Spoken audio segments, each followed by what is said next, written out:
Member Jennifer Pay, who's going to introduce our Elected Official of the Year award. Hello, everyone. Hello.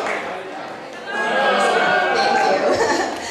Okay, so I had the pleasure of meeting Abel Guillen at this event not that long ago. Thank you. I had the pleasure of meeting Abel Guillen at this event not that long ago when I received the first Kick-Ass Youth Advocate Award, and he was introducing Supervisor Keith Carson as the Elected Official of the Year Award. And a lot has changed since then, but one thing has remained consistent. Abel's values and hard work ethic, advocating on the issues that directly affect our community. And a lot of that has been attributed to his family, who's here with us tonight. We have similar working class immigrant backgrounds, which is why I know his values are rooted in the right place. His mom, who's here, she's a cook at a convalescent home. And Abel's dad is a pastry chef at a hotel, so proud union family.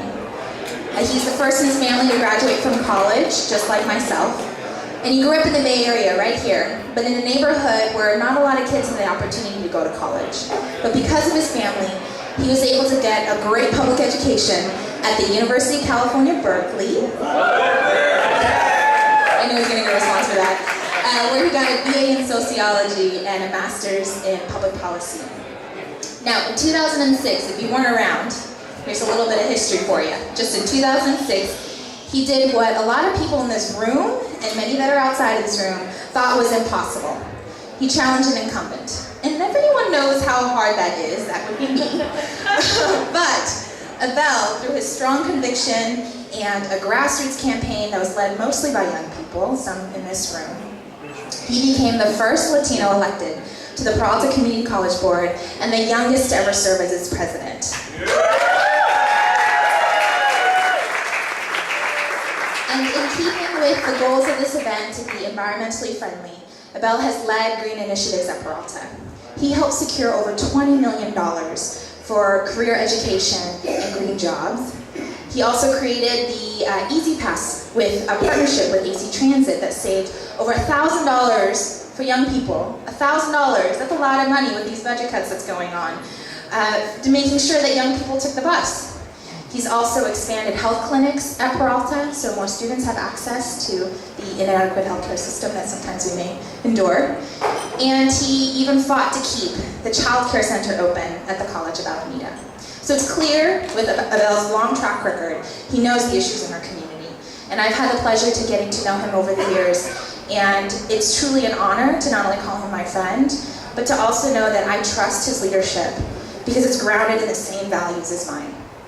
And, you know, he never backs down from making those tough decisions. He knows the best way to serve is through ethical leadership, right, in the right ways, and making sure that, our government best represents us as the people, and particularly for us as young people, and young people of color, for that matter. And so I know without a doubt that Abel represents all that is great about the East Bay.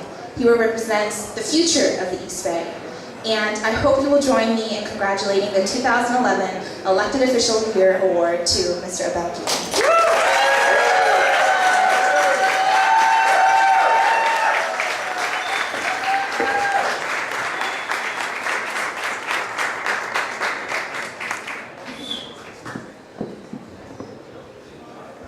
Thank you, Jen. How about a round of applause for the fabulous Jen Payne? Everybody should watch out for Jen Pay. She has a terrific, and Sean Dungor as well. There's a lot of talent in this room tonight. I'm very honored and I'm ecstatic to be in front of you all tonight. Gosh, it's so good to see so many friends here. A lot of friends that I haven't seen in a while, but this is a good place to catch up. And also wanted to acknowledge the many people in the room who stood with me when I decided to run in 2006. Indeed, a lot of people said I was crazy, that it couldn't be done. But we organized, we mobilized, and we got it done. I also wanted to acknowledge my good friends from SEIU that are here.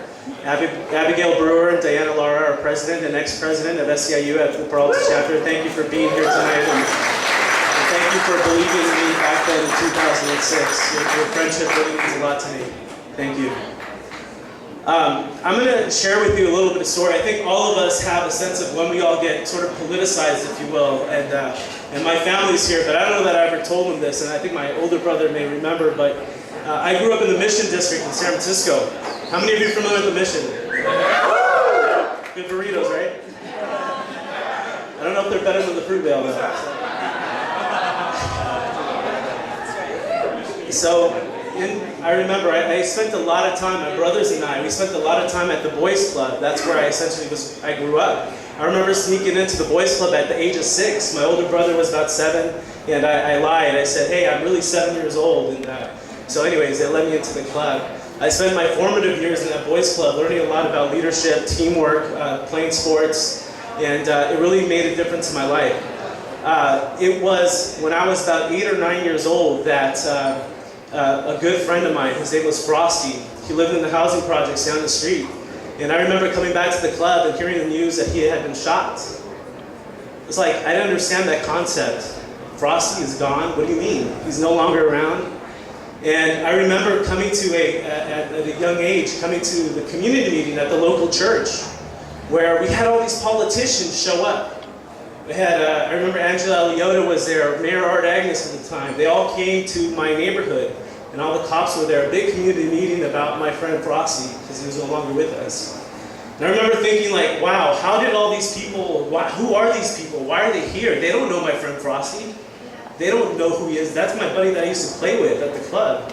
And it just struck a chord with me that all the people up there speaking didn't live in my neighborhood. They didn't share my values that I was growing up with. They didn't understand my story.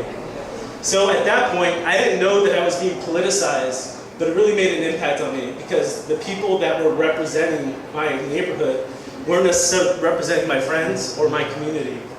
So at that moment, I decided that things needed to be different. We needed to make a change.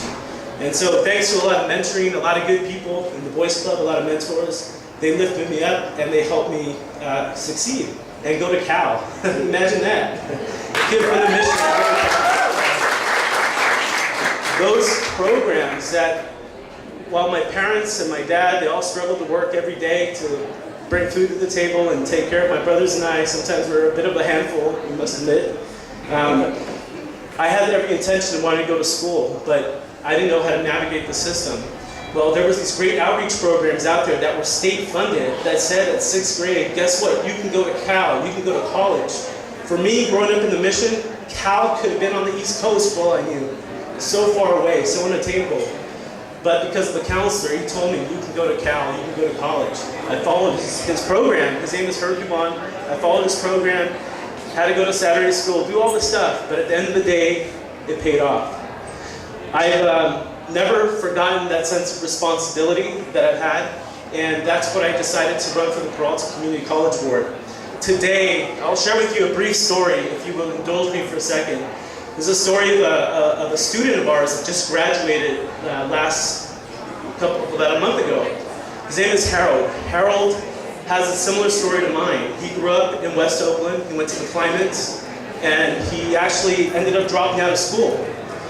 He ended up getting a couple of drug cases with this new family that he found on the street. After his third arrest, he decided to give merit a shot just for the hell of it, as he put it. He had dropped out several times, and he always thought he didn't succeed academically because he was dumb. Well, it turns out that he actually just had a learning disability. And if it wasn't for the courageous staff at Merritt College who tested him and diagnosed him and told him that he can do well, that he can succeed, he got in, and last semester I'm happy to tell you that he earned not only a 4.0 GPA, but he graduated with honors from Merritt College.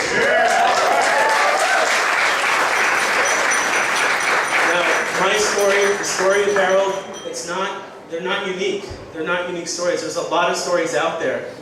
And, you know, quite frankly, I'm tired of being on the receiving end of all the state budget cuts. People think that the budgets are just numbers, but there's really stories behind that. And so I'm committed to doing whatever I can to make sure that Harolds of the world and other people like ourselves have the same opportunities that we've all had.